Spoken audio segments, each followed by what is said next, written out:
So guys अब हम लोग नेक्स्ट प्रॉब्लम देख रहे हैं, प्रॉब्लम नंबर 8 आपके कोर्स का, जो कि एग्जाम्पल 1.1 का एक्सरसाइज 1.1 का क्वेश्चन नंबर 8 भी है। तो ये कहता है कि एक सेट है 1 2 3 4 5, इसमें रिलेशन है a comma B, a minus B का mod is even is an equivalence relation मेरे को शो करना है। चलिए शो कर देते हैं। तो मैं देखूँगा कि फॉर रिफ्लेक्सिव खुद का खुद के साथ ही, तो a कॉमा ए का मॉड क्या होता है, 0 विच इज़ इवन। ठीक है, सो इट इज़ करेक्ट। ठीक है, फिर सिमेट्री के लिए मैं देखूंगा b माइनस ए का मॉड बेसिकली क्या है, a माइनस बी का मॉड ही तो होगा। तो इफ़ a माइनस बी का मॉड इवन है देन b माइनस ए का मॉड भी तो इवन ही ना होगा, क्योंकि दोनों का मॉड तो सेम ही हो जाएगा।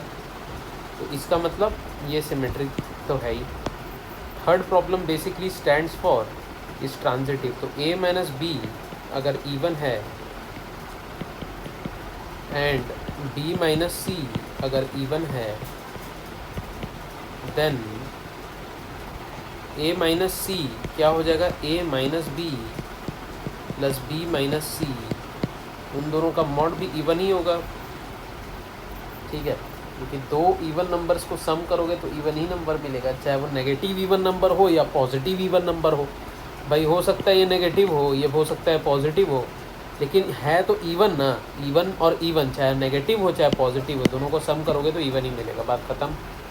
तो ये ट्रांजिटिव भी है, तो तीनों है, इसलिए ये इक्विवेलेंस रिलेशन है, right.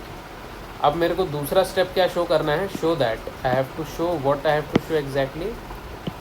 First of all let me rub and make the space, right. Secondly, now what I have to show is show that all the elements of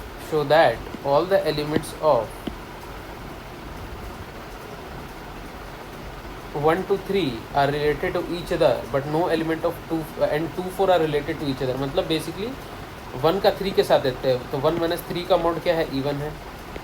ठीक है भाई, 3 माइनस 5 का मॉड क्या है सर, इवन है। ठीक है भाई, 1 माइनस 5 का मॉड क्या है सर, इवन है। तो सब इस रिलेशन को सेटिस्फाई कर रहा है ना, इस वाले रिलेशन को, a minus B is even, इसीलिए ये रिलेटेड है आपस में। चलिए 2 माइनस 4 का मॉड क्या है, इवन है, और 4 माइनस 2 का मॉड क्या है, इवन है। तो बेसिकली देखा जाए तो 2,4 भी आपस में इस वाले रिलेशन को, a minus B is even वाले रिलेशन को सेटिस्फाई कर रहा है, दैट्स इट। ठीक है ना। लेकिन अब देखते हैं कि क्या कोई भी element of 1, 3, 5 is related to any element of 2, 4। एक तरफ सेट है 1, 3, 5, दूसरे तरफ सेट है 2, 4। चलो कोई भी दो नंबर्स पिकअप कर रहे रिलेशन आर के सेट में, एक को 1 यहाँ से उठा लो, 2 यहाँ से उठा लो। 1 माइनस 2 का मॉड क्या है, इवन है क्या, नहीं इवन तो नहीं है सर। चलिए इसका 5 उठाइए, इसका 4 उठाइए। 5 माइनस 4 क्या है सर, इवन है क्या, नहीं सर इवन तो नहीं लग रहा है। उसी तरीके से 3 माइनस 2 उठा लो, चलो 3 माइनस 2 सर क्या है, इवन है क्या, नहीं सर इवन तो नहीं लग रहा है। तो मैंने ये प्रूव कर लिया कि इस सेट और इस सेट में से एक एक इंडिविजुअल टर्म्स उठाएंगे। If we pick up any single element from this set and any single element from this set, then in no case will a minus b's mod relation be satisfied, hence it is proved that no element of 1, 3, 5 is related to any element of 2, 4। so this is the final answer, this is how you have to write। ठीक है, जो मैंने verbally बोला है आपको एक line में इस तरीके से लिख देने का है, समझ में आ गई बात। So again this was an interesting and easy problem, ठीक है, जिसको 2 लाइन में हम लिख सकते हैं। Thank you so much.